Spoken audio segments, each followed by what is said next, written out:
Praise the Lord. आप सबको जय मसीह की। मैं परमेश्वर का धन्यवाद देता हूं आज की सुबह दिखाने के लिए। एक और दिन परमेश्वर ने हम सबके जीवन में जोड़ दिया। हम परमेश्वर को कोटि कोटि धन्यवाद दें।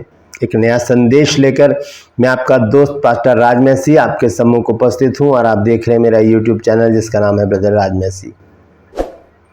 मैं आपसे गुजारिश करता हूं मेरे इस चैनल को सब्सक्राइब कीजिए, बेल आइकन को दबाइए ताकि नोटिफिकेशन आपके पास पहुंचे, नया वीडियो नई जानकारी बिना व्यवधान के आपके पास पहुंच जाए। मेरे वीडियोस को लाइक कीजिए और शेयर कीजिए और कमेंट्स बॉक्स में आकर मुझसे ज़रूर बातचीत कीजिए।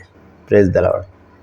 आज का जो संदेश है वो प्रभु यीशु मसीह के दूसरे आगमन पर है, क्योंकि एक बहन है उन्होंने मुझसे कहा था कि पास्टर जी आप यीशु मसीह के दूसरे आगमन पर एक वीडियो बनाइए। तो आज इस बात पर हम गौर करेंगे, क्या सच में यीशु मसीह आने वाले हैं? बाइबल बता रही है, लोग भी कह रहे हैं, कब से हम सुनते चले आ रहे हैं यीशु मसीह आने वाले हैं, यीशु मसीह आने वाले हैं। तो क्या सच में ये बात सच है? क्या यीशु मसीह आ रहे हैं दोबारा? आज इस बात पर हम गौर करेंगे। तो बने रहिए मेरे साथ, पूरा संदेश सुनिए, से शेयर भी कीजिए ताकि और भी लोग इन बातों को जान सकें। Praise the Lord. रूपस में आज का सवाल है कि दाऊद का मूल कौन है? क्योंकि दाऊद को तो कहा जाता है मूल पुरुष दाऊद को कहा जाता है। तो फिर दाऊद का मूल कौन है? जानते हैं तो कमेंट्स में लिख दीजिए, नहीं तो डिस्क्रिप्शन में आपको इस सवाल का जवाब मिल जाएगा। हिंट के लिए बता दूं, ये प्रकाशित वाक्य की पुस्तक में लिखा हुआ है। Praise the Lord. आइए एक छोटी सी प्रार्थना करते हैं, उसके बाद हम आज के वचन में चलेंगे। जीवित और महान दयालु पिता परमेश्वर, हम तेरा धन्यवाद, तेरा शुक्र, तेरी तारीफ, तेरी बड़ाई करते हैं प्रभु, क्योंकि तू ही योग्य है। धन्यवाद देते हैं प्रभु जी आज के दिन के लिए जो तूने हमें दिखाया। प्रभु जी कितने लोग हैं जो आज का दिन नहीं देखने पाए और इस संसार से चले गए। परमपिता परमेश्वर, हम धन्यवादी हैं इस विषय के लिए कि तूने हमें जीवित रखा, सही सलामत रखा, हमारी आंखों को आंसू बहाने से, प्राण को मृत्यु से और पांव को ठोकर खाने से बचा लिया। मेरे प्रभु, हम तेरा धन्यवाद देते हैं। मैं विनती करता हूं प्रभु जी, जितने भी लोग इस समय तेरे वचन को देख रहे हैं, सुन रहे हैं, सब पर मैं तेरी आशीष बोलता हूं। हर एक को आशीषित कर, हर एक की रोग बीमारियों को, चिंताओं को, परेशानियों को, दुख तकलीफों को, लड़ाई झगड़ों को, मनमुटाव, बांझपन, कर्जा, नशा, बेरोजगारी, कमी घटिया, बुरी बीमारी अपने सामर्थी नाम के द्वारा दूर कर दे। जो लोग खो गए हैं उन्हें अपनी निगरानी में उनके घरों तक पहुंचा प्रभु, ताकि उन घरों में आनंद मनाया जाए। परमपिता परमेश्वर, मैं तेरी बेटी एकता के लिए प्रार्थना करता हूँ, जिस समय हॉस्पिटल में है प्रभु, पेट में तकलीफ है प्रभु, तो अभी और इसी वक्त अपनी बेटी को छू और उसे चंगाई दे। अपने सामर्थी लहू से उसे ब्लेस कर प्रभु जी, ताकि प्रभु जी तेरे लहू के द्वारा वो चंगाई पाए और इस बात को क्लेम करे कि तेरे कोड़े खाने से मैं चंगी हुई हूँ। धन्यवाद देता हूँ प्रभु, तूने मेरी प्रार्थना को सुन लिया। प्रभु यीशु के नाम से मांगता हूँ, आमीन। Praise the Lord. तो आइए परमेश्वर के वचन को हम जानेंगे आज कि प्रभु यीशु मसीह क्या सच में आ रहे हैं। तो बाइबल इस विषय में क्या कहती है, तो इस विषय पर आज हम बातचीत करेंगे। तो आइए सबसे पहले हम देखेंगे दूसरा पतरस 3 अध्याय और इसके पहले पद से पढ़ेंगे। यहाँ पर देखिए, वो दुविधा लोगों के अंदर है, आज भी है और वर्षों पहले की है। ये लिखा है, हे प्रियो, मैं तुम्हें ये दूसरी पत्री लिखता हूँ और दोनों में सुधि दिलाकर तुम्हारे शुद्ध मन को उभारता हूं कि तुम उन बातों को जो पवित्र भविष्यवक्ताओं ने पहले से कही हैं और प्रभु और उद्धारकर्ता की उस आज्ञा को स्मरण करो जो तुम्हारे प्रेरितों के द्वारा दी गई थी। कौन सी बात किया जिक्र यहां पर पतरस कर रहे हैं? लिखा है, और यह पहले जान लो कि अंतिम दिनों में हंसी ठट्ठा करने वाले आएंगे, जो अपनी ही अभिलाषाओं के अनुसार चलेंगे और कहेंगे कि उसके आने की प्रतिज्ञा कहाँ गई, क्योंकि जब से बाप दादे सो गए हैं सब कुछ वैसा ही है जैसा सृष्टि के आरंभ से था।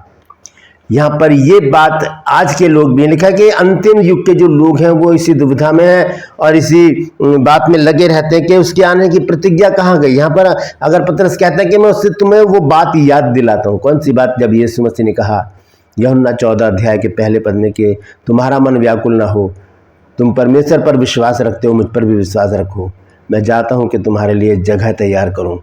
तो प्रभु यीशु मसीह हमारे लिए जगह तैयार करने गए हैं, ताकि जगह तैयार हो जाए तब वो हमें आकर ले जाए।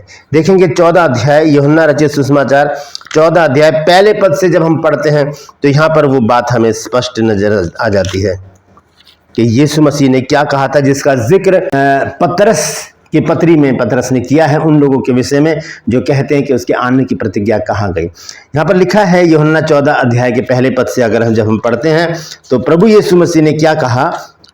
लिखा है कि तुम्हारा मन व्याकुल ना हो, तुम परमेश्वर पर विश्वास रखते हो, मुझ पर भी विश्वास रखो। मेरे पिता के घर में बहुत से रहने के स्थान है, यदि ना होते तो मैं तुमसे कह देता, क्योंकि मैं तुम्हारे लिए जगह तैयार करने जाता हूँ। और यदि मैं जाकर तुम्हारे लिए जगह तैयार करूं तो फिर आकर तुम्हें अपने यहाँ ले जाऊंगा कि जहां मैं रहूं वहां तुम भी रहो। ये प्रतिज्ञा यीशु मसीह की है। इस प्रतिज्ञा को कोड करके लोग कहते हैं कि कहाँ गई उसके आने की प्रतिज्ञा। जब हम दूसरा पतरस 3 अध्याय में पढ़ते हैं तो यहां पर वो कहते हैं, देखिए 3 अध्याय के दूसरे पद में, कि तुम इन बातों को जो पवित्र भविष्यवक्ताओं ने पहले से कही हैं और प्रभु और उद्धारकर्ता की उस आज्ञा को स्मरण करो जो तुम्हारे प्रेरितों के द्वारा दी गई थी। और ये पहले जान लो कि अंतिम दिनों में हंसी ठट्टा करने वाले आएंगे जो अपनी अभिलाषाओं के अनुसार चलेंगे और कहेंगे कि उसके आने की प्रतिज्ञा कहाँ गई, क्योंकि जब से बाप दादे सो गए यानी कि मर गए, सब कुछ वैसा ही है जैसा सृष्टि के आरंभ से था। तो यहाँ पर क्या हो गया, ये लोग इस बात को मुद्दा बना रहे हैं कि यीशु मसीह ने कहा था आने के लिए, वो तो आए नहीं। लेकिन बाइबल सच्ची पुस्तक है, इसमें जो बातें लिखी है एक एक बात जो है वो सच्ची है, वो सच्ची है। उसमें कोई भी मिलावट नहीं, कोई भी झूठ नहीं, कोई भी ऐसी दो तरफा बातें नहीं कि हम दुविधा में पड़ जाएं कि ऐसा कहा था ऐसा नहीं हुआ, वैसा कहा था वैसा नहीं हुआ।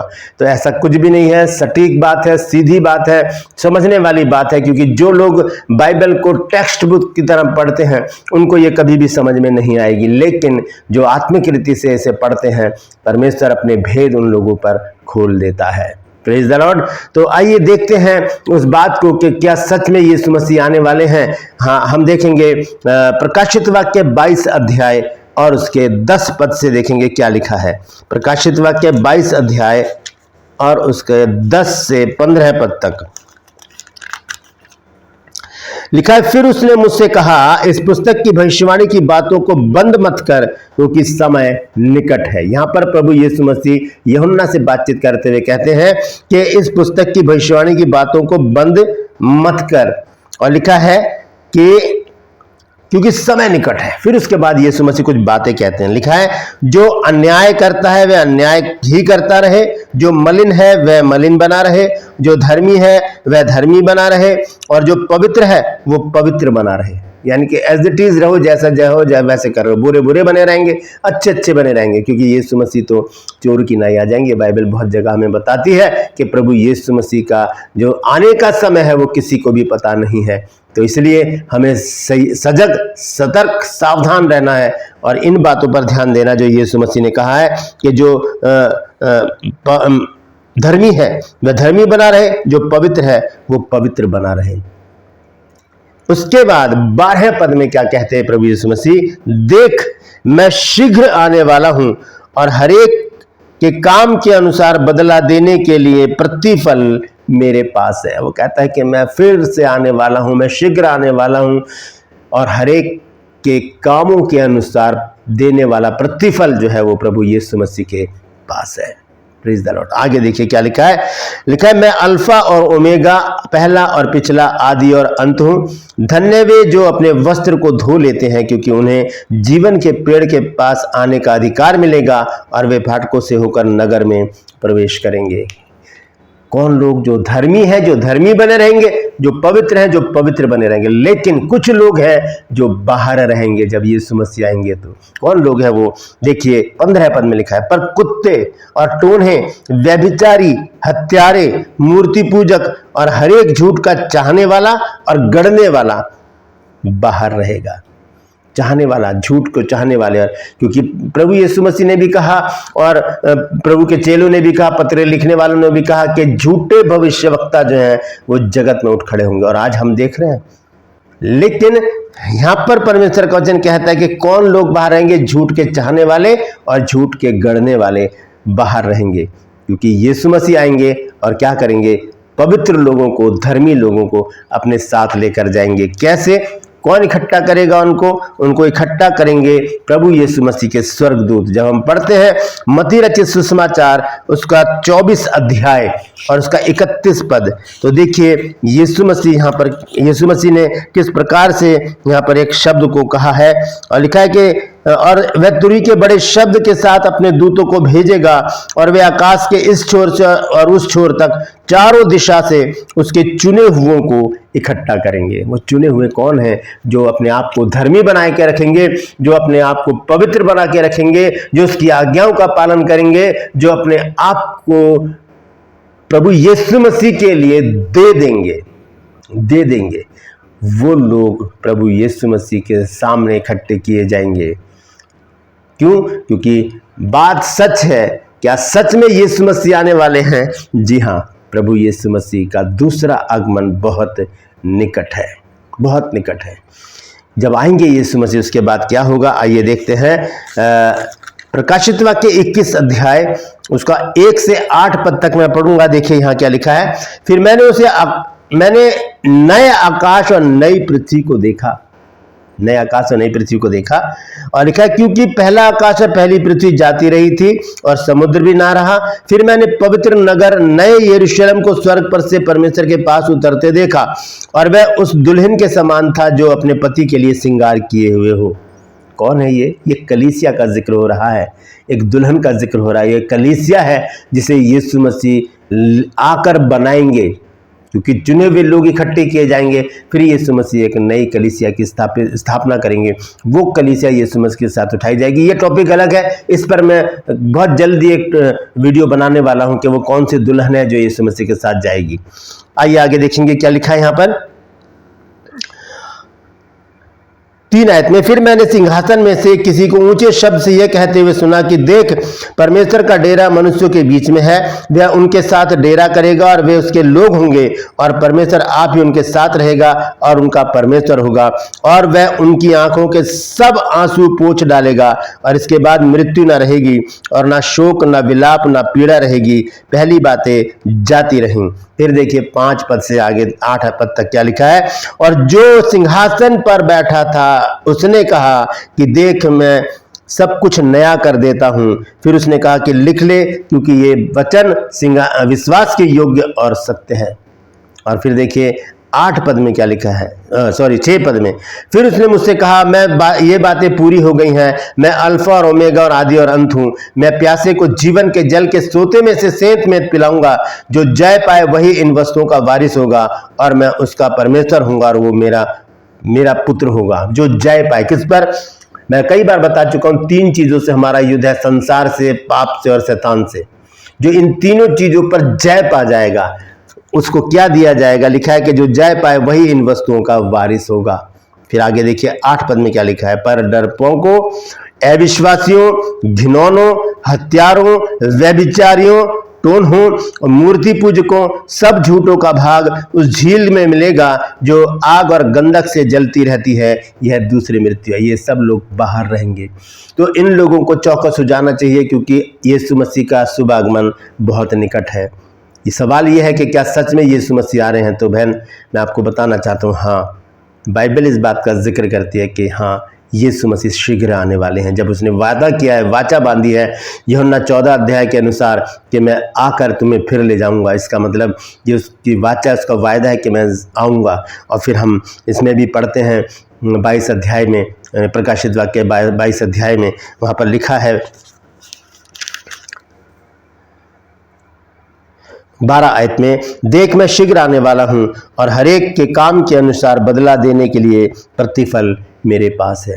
यीशु मसीह कह रहे हैं, तो यीशु मसीह कभी झूठ नहीं बोलते। तो हमें करना क्या है दोस्तों? हमें यीशु मसीह के आगमन की तैयारी करनी है, क्योंकि वो शीघ्र आने वाला है। कभी भी आ सकता है, आज, कल, परसों, 1 साल बाद, 10 साल बाद आएगा ज़रूर। कहा है तो ज़रूर आएगा, क्योंकि बाइबल कहती है कि परमेश्वर के यहाँ एक दिन 1000 वर्ष के बराबर है और 1000 वर्ष एक दिन के बराबर है। तो दिनों की गिनती हम ना करें, बल्कि अपने आप को तैयार करें, उसकी बाट जोते रहें और कहें, हाँ प्रभु, मैं तैयार हूँ, तू आ जा। Praise the Lord. परमेश्वर इन वचनों के द्वारा हम सबको आशीष दे। यदि आज आपने कुछ नया सीखा है तो कमेंट्स में ज़रूर लिखिएगा और इस वचन को शेयर कीजिए ताकि और भी लोग इन बातों को जान सकें। ट्रू पल्स में आज का सवाल है कि दाऊद का मूल कौन है? दाऊद का मूल कौन है? प्रकाशित वाक्य से ये प्रश्न मैंने लिया है। जानते हैं तो कमेंट्स में लिख दीजिए, नहीं तो डिस्क्रिप्शन में आपको सवाल का जवाब मिल जाएगा। मैं आपसे गुजारिश करता हूँ मेरे इन चैनल्स को सब्सक्राइब कीजिए, बेल आइकन को दबाइए ताकि नोटिफिकेशन आपके पास पहुँचे, नया वीडियो नई जानकारी बिना व्यवधान के आपके पास पहुँच जाए। मेरे वीडियोस को लाइक कीजिए और शेयर कीजिए और कमेंट्स बॉक्स में आकर मुझसे ज़रूर बातचीत कीजिए। Praise the Lord. आज के लिए बस इतना ही, फिर मिलूंगा एक नए संदेश के साथ, एक नया वीडियो लेकर। तब तक के लिए मुझे इजाज़त दीजिए, लेकिन अपना और अपनों का ख्याल रखिए और यदि आपके मन में भी कोई सवाल आता है तो ज़रूर पूछिए। मैं पूरी कोशिश करूंगा उस पर वीडियो बनाकर अपलोड करने की। Praise the Lord. परमेश्वर आप सबको आशीष दे।